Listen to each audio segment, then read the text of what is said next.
South African golf is riding a wave at the moment, with some of the nation's younger players emerging on the biggest stages to continue a tradition of producing top-class talent and major champions.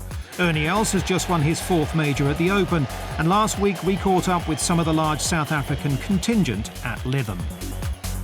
Yeah, I mean, I love watching the Open. It's always been one of my favourites to watch. Biggest memories, I guess, watching Ernie win a couple. He's been my time. And watching Tom Watson come down the stretch was really inspiring. That was great. So yeah, the last few Opens have really stood out. It's great. I mean, obviously, you know, I think there's 14 or 15 of us playing this week as well, so it's also nice. I played yesterday with Charles Watson and Richard Ernie, you know, good friends of mine, so that was quite fun. Yeah, I mean, it's just great to be a part of this history. Georgiou and Veenstra claimed 2 of the 3 qualifying spots at IFQ Africa, along with Brazil's Adilson de Silva, and the Open Challenge was something they couldn't wait to experience. Yeah, I feel pretty good about being here. You know, it's always nice to be playing with the best players in the world, and I'm looking forward to it. The golf course is pretty strong, and hopefully the rain can stay away from us for a few days. And obviously, you know, you got a little bit of pressure, you know, as a qualifier coming into this event, but you know, it's a good golf course, and you know, British Open is a test for everybody. So you know, luck of the draw this week will be in your favour if it goes your way. So you know, you just got to be patient out there for this week, and hopefully you can do well.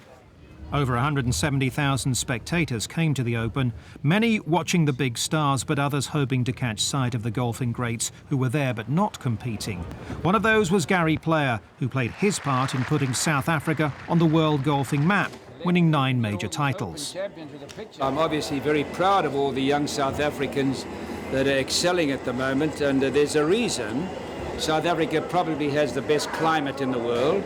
We have 300 golf courses, and we have wonderful junior programs.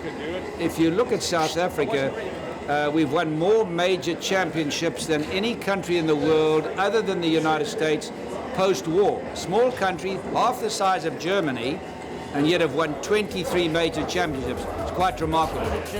Make that 24, Gary, after Ernie Els's victory on Sunday. Over the last decade, South Africa's major winners have kept coming. Els and Retief Goosen in the US Open, Trevor Immelman at the Masters. 2 years ago, it was Louis Oosthuizen with the Claret Jug, and there was more inspiration for the new generation last April in Charles Schwartzel. Yeah, I mean, obviously Ernie Els is, you know, Gary Player, you know, so those guys are all up there. You know, obviously a good friend of mine, Louis Oosthuizen, winning in 2010 was great for us as well. So yeah, I mean, it's definitely nice to be a part of the South Africans here. Gary Player and Ernie Els, both of them. So I've been fortunate enough to know both of them growing up, and yeah, they've been looking after me the whole time. So now we get to play with them. A new generation who look set to be major players at the game's Big 4 tournaments for years to come.